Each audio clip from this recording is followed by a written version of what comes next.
Good morning, my dear students. Welcome to FS Inter College during our really online classes.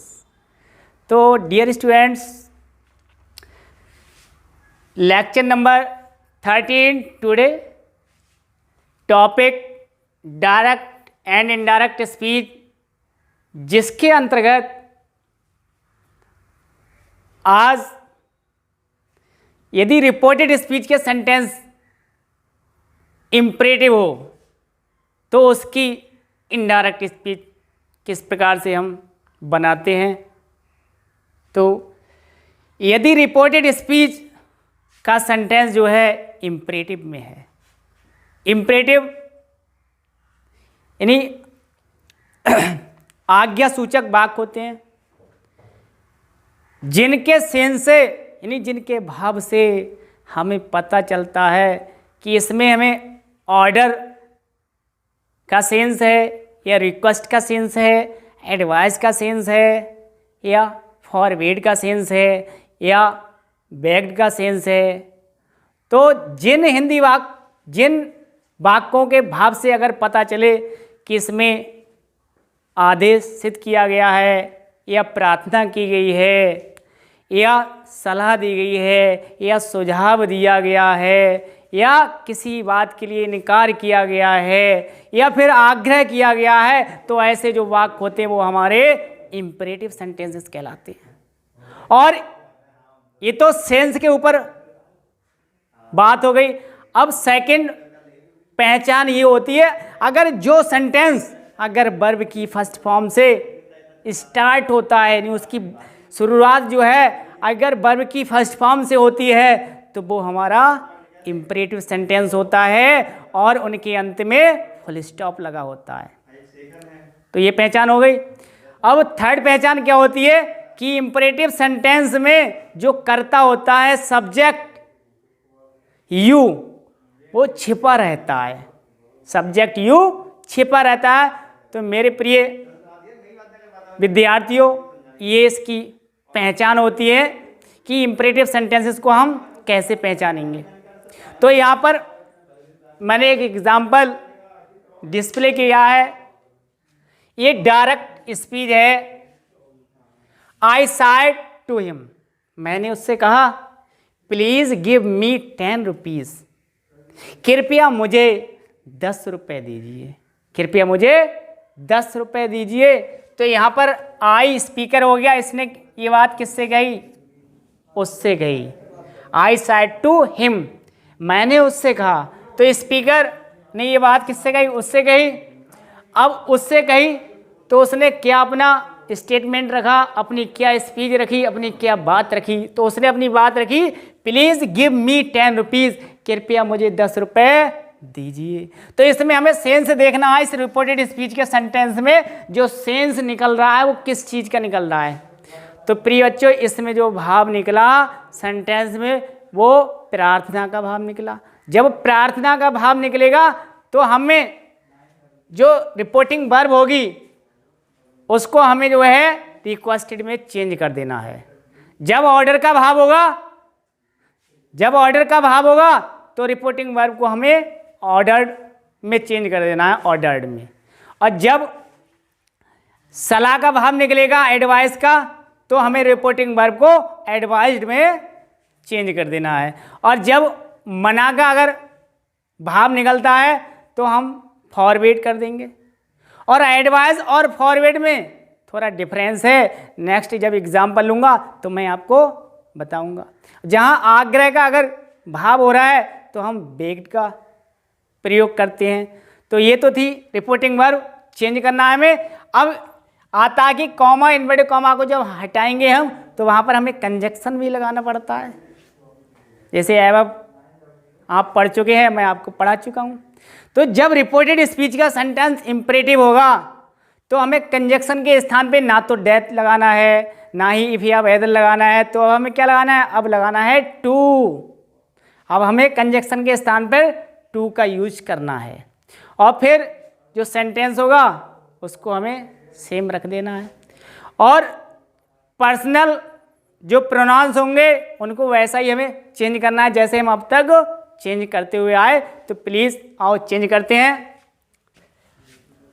तो आई, अब यहां sense निकला हमारा requested का, तो हम जो साइड टू है इसके रिक्वेस्टेड में चेंज कर देंगे। रिक्वेस्टेड हिम, कंजक्शन के स्थान पे टू आ जाएगा। और यदि रिपोर्टेड स्पीच के सेंटेंस में अगर प्लीज शब्द हो या समटाइम्स कभी कभी आपने देखा होगा काइंडली भी वर्ड आता है, तो इन शब्दों को हम हटा देते हैं। तो हम हटा देंगे इसको, फिर क्या आएगा गिव। अब मी फर्स्ट पर्सन प्रोनाउन है, तो कहाँ से चेंज करेंगे हम? आई से चेंज करेंगे, क्योंकि फर्स्ट पर्सन जो प्रोनाउन होते हैं रिपोर्टेड स्पीच के वो सब्जेक्ट से चेंज किए जाते हैं। तो यहाँ सब्जेक्ट के स्थान पर आई है, ये रिपोर्टिंग वर्ब का सब्जेक्ट है। तो हम अब आई के अनुसार हमें चेंज करना है। अब जो मी है मेंबर, तो वो आई का ही तो है, आई का ही तो मेंबर है आई, मी सॉरी, यानी जो मी है वो आई परिवार का है तो सदस्य है, तो यहाँ पर मी का मी ही रहेगा। अब 10 रुपीज़ ये डायरेक्ट ऑब्जेक्ट है, इसे हम सेम लिख देंगे 10 रुपीज़। तो इस प्रकार से ये इनडायरेक्ट जो स्पीच थी वो कंप्लीट हो गई। नेक्स्ट एग्जाम्पल, द प्रिंसिपल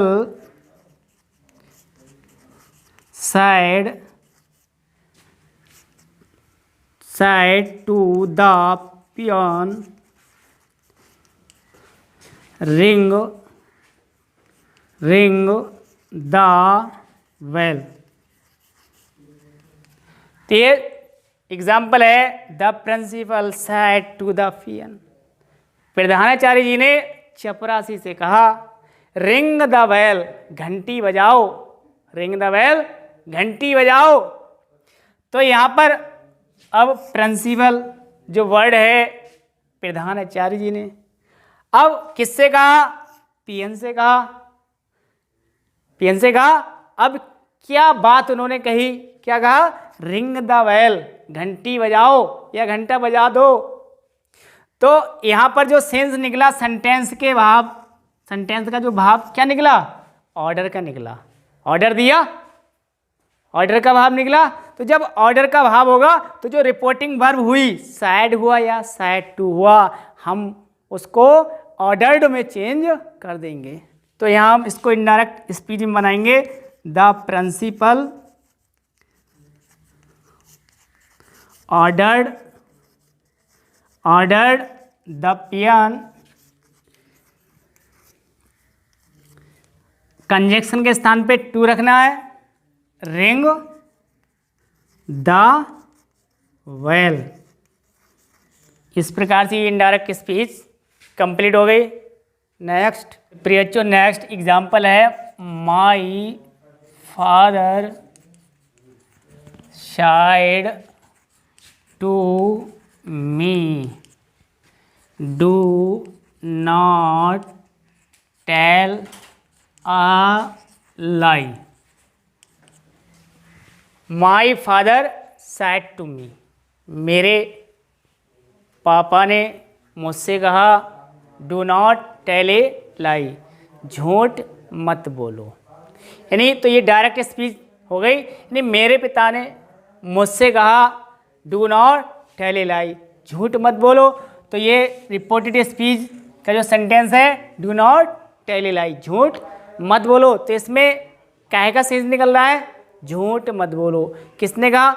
मेरे पापा ने कहा। किससे कहा? मुझसे कहा। तो मुझसे कहा तो उन्होंने क्या कहा? झूठ मत बोलो। तो उन्होंने मुझे सलाह दी कि बेटे झूठ मत बोलो। तो यहाँ जब सलाह का भाव निकल रहा है तो जो रिपोर्टिंग वर्ब होगी, उसको हम एडवाइज्ड में चेंज कर देंगे। एडवाइज्ड में चेंज करेंगे तो इसके साथ हमें क्या करना है? क्योंकि ये नेगेटिव है, इंपेरेटिव नेगेटिव, तो हमें क्या करना है? नॉट टू का यूज करेंगे। कंजक्शन के स्थान पर नॉट टू का यूज करेंगे। और दूसरे प्रकार से, इस प्रकार से हम इसको बना सकते हैं जब डू नॉट का यूज होगा, इंपरेटिव सेंटेंस जो है डू नॉट से स्टार्ट होगा, तो हम फॉरवर्ड का भी यूज कर सकते हैं। फॉरवर्ड का जब यूज करेंगे तो हमें करना क्या पड़ेगा, टू का यूज करना पड़ेगा कंजक्शन के स्थान पर, तो हम नॉट का यूज नहीं करेंगे। दोनों में इतना डिफरेंस है।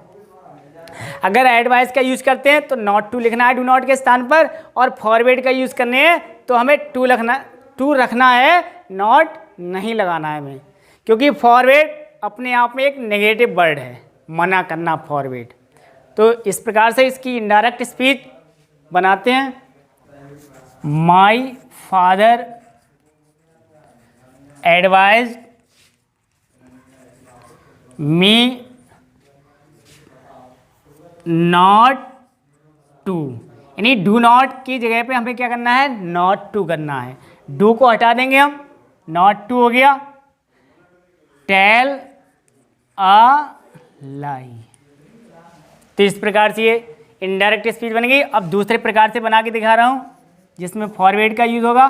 तो माई फादर, फॉरवर्ड आ जाएगा, फॉरवर्ड मी। अब इसमें क्या करना है, फॉरवर्ड के साथ हमको नॉट यूज नहीं करना, तो टू से इसको ऐड कर देंगे, टू टेल आ लाई। इस प्रकार से ये दोनों से इसकी इनडायरेक्ट स्पीच बना दी। अगर एडवाइस होगा तो नॉट टू करेंगे, और फॉरवर्ड होगा तो हम टू लगाएंगे। तो इस प्रकार से जो इंपरेटिव सेंटेंसेस होते हैं उनको इस प्रकार से हम इनडायरेक्ट स्पीच में चेंज करते हैं। हमें सिर्फ रिपोर्टेड स्पीच के सेंटेंस का भाव देखना होता है, भाव के अनुसार ही हम रिपोर्टिंग वर्ब को चेंज करते हैं। जैसा भाव निकलेगा उसी के अनुसार ही हम रिपोर्टिंग वर्ब को चेंज करते हैं। तो प्रिय बच्चों, watching for thanks. Next lecture, see you again. जय हिंद, जय भारत।